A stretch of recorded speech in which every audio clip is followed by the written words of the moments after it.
Tenía yo 9 años cuando vi por primera vez la primera versión de Battlestar Galactica, la de 1978, estrenarse en agosto de 1983 en la televisión española. Era un niño y yo vivía uno de esos veranos eternos en los que nada importaba más que pasarlo bien en la playa con los amigos. En aquella época la televisión era pura evasión, con que una serie me entretuviera tras la comida bastaba. Por eso guardo tan buen recuerdo incluso de productos modestos como El Coche Fantástico o El Equipo A y por supuesto de Battlestar Galactica, una serie que aun con sus efectos especiales sencillos y guiones rápidos me fascinaba. Me bastaba de hecho mirar cómo la nave galáctica surcaba el espacio al mando del general Adama, cómo los cazas Viper de Apolo y Starbuck despegaban o contemplar la silueta de los robots Cylon para sentirme fascinado. La serie tenía detalles brillantes, el viaje hacia la Tierra, los nombres extraídos de la mitología griega,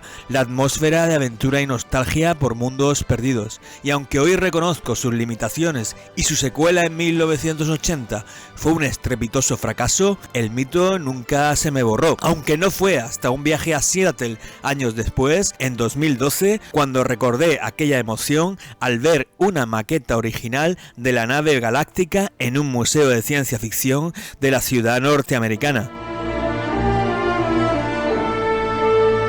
Aquel encuentro me hizo pensar que todo está en todas las cosas y que a veces la memoria nos regala círculos completos, y sobre todo me dio a conocer una nueva versión de la serie que hasta entonces desconocía, la Battlestar Galactica de Ronald D. Moore, emitida entre 2004 y 2009. Una versión que no solo reinventó la serie, sino que la convirtió en una de las narraciones más complejas y perturbadoras del siglo XXI.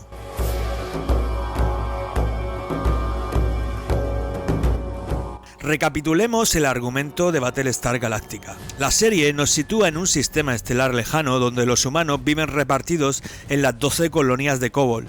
Tras años de paz, estas colonias son atacadas de forma repentina y devastadora por los Cylons, una raza de androides creada por los propios humanos. El ataque, llevado a cabo con la ayuda involuntaria del científico Gaius Baltar, destruye casi toda la civilización. Solo sobreviven unos 50.000 humanos, la mayoría a bordo de naves civiles que no fueron alcanzadas por los primeros bombardeos. La única nave militar que queda operativa es la Battlestar Galactica, bajo el mando del comandante William Adama y la presidenta Laura Rosling. Juntos lideran la pequeña flota de supervivientes en una huida desesperada a través del espacio en busca de un legendario refugio, la 13ª colonia, conocida como la Tierra.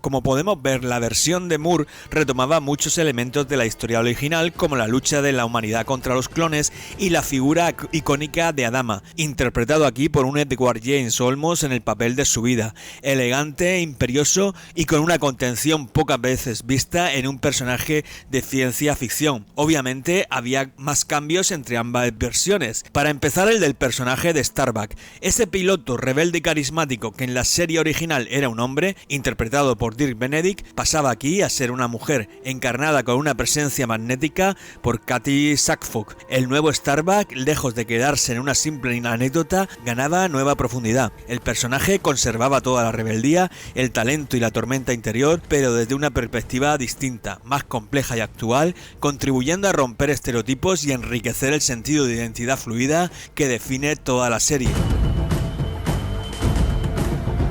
No obstante, tal vez la diferencia más importante entre ambas versiones de Battlestar Galactica radicaba en la capacidad de Moore de jugar con la idea de lo siniestro, para lo que utilizaba de manera sumamente inteligente el tema del doble y del clon. Pocas ideas han causado más inquietud en la imaginación humana que la del doble y la del clon, el ser idéntico a nosotros o el creado desde la ciencia en laboratorio.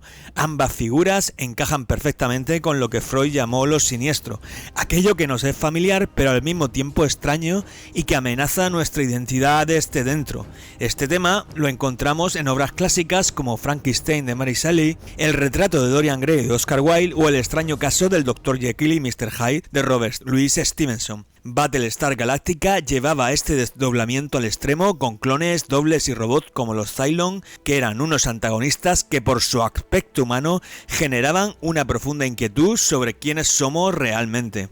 Ronald D. Moore, quien ya había trabajado en Star Trek, decidió reinventar por completo la idea de los Cylon. Frente a los robots reptilianos de la serie antigua, aquí nos encontrábamos con máquinas creadas por los propios humanos y en muchos casos indistinguibles de ellos. Esto hacía que el miedo al otro se trasladase al miedo a nosotros mismos.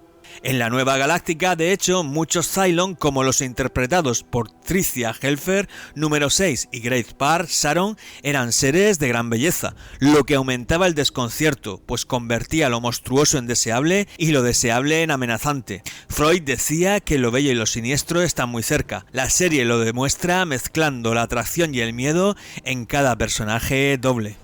Ronald D. Moore concebía a los Cylon como una de las más perversas y esquizofrénicas creaciones jamás concebidas, pues en un solo prototipo unía la extrañeza provocada por la más espectacular belleza junto a la perversidad del doble, el clon y también por supuesto la del robot, una mezcla explosiva difícil de igualar. Pero además ocurría que durante el transcurso de la serie asistíamos a otra vuelta de tuerca que todavía hacía más compleja y seductora la figura de los Cylon, pues algunos de ellos, los así llamados 5 finales, no solo clonaban las características de los seres humanos, sino que en ningún momento sospechaban que ellos mismos eran robots. Toda su vida habían creído que eran hombres o mujeres comunes y de hecho habían luchado contra los Cylon a muerte, experimentando sus emociones, tristeza, amor, desamparo al máximo. Una idea realmente sutil y que provocaba amplia confusión en el espectador, incapaz de saber quién era Cylon o ser humano, pudiendo además hacerle plantearse si él mismo no podía ser también un robot.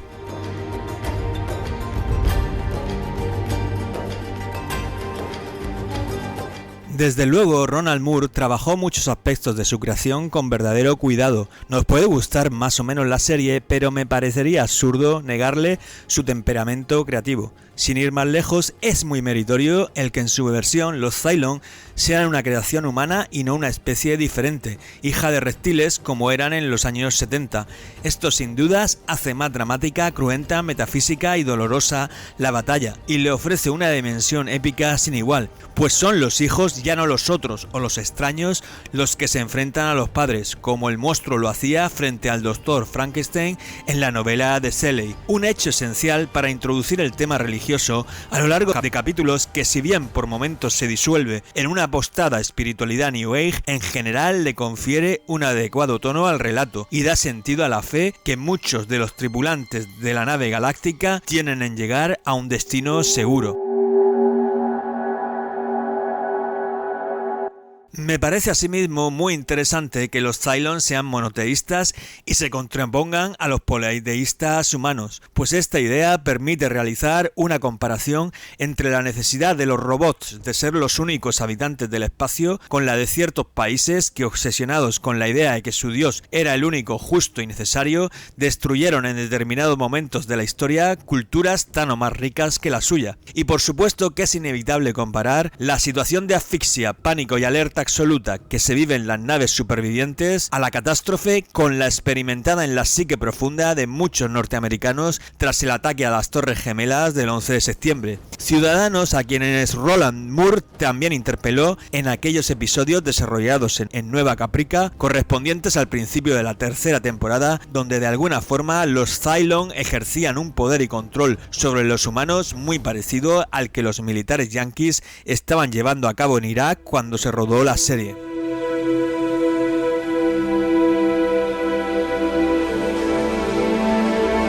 Como toda gran obra, Battlestar Galactica no está exenta de defectos. Puede que haya episodios o tramas que se alargan demasiado, o que la estética de telefilm de la primera temporada eche atrás a los más puristas, pero su ambición conceptual es innegable. Moore apostó por usar la ciencia ficción no solo como espectáculo, sino como campo para ahondar en lo humano, en lo monstruoso y en los límites de la identidad y la moral. Battlestar Galactica es una obra que es en el fondo un retrato de los peligros procedentes de nuestra desconexión del mundo natural, así como de la lógica perversa del capitalismo que nos obliga a desdoblarnos en distintos seres y personalidades continuamente para sobrevivir. Al final, Battlestar Galactica, más que una serie de acción o un drama épico, era en el fondo un espejo de nuestra propia esquizofrenia colectiva. Los Cylon y los humanos peleaban, se confundían y se entremezclaban. Ambos buscaban sentido en un universo caótico y a menudo hostil. Quizá por eso, tantos años después, la serie sigue fascinando, porque nos confronta sin piedad con la pregunta de quiénes somos realmente y si algún día conseguiremos reconciliarnos con todos nuestros reflejos, clones y fantasmas interiores.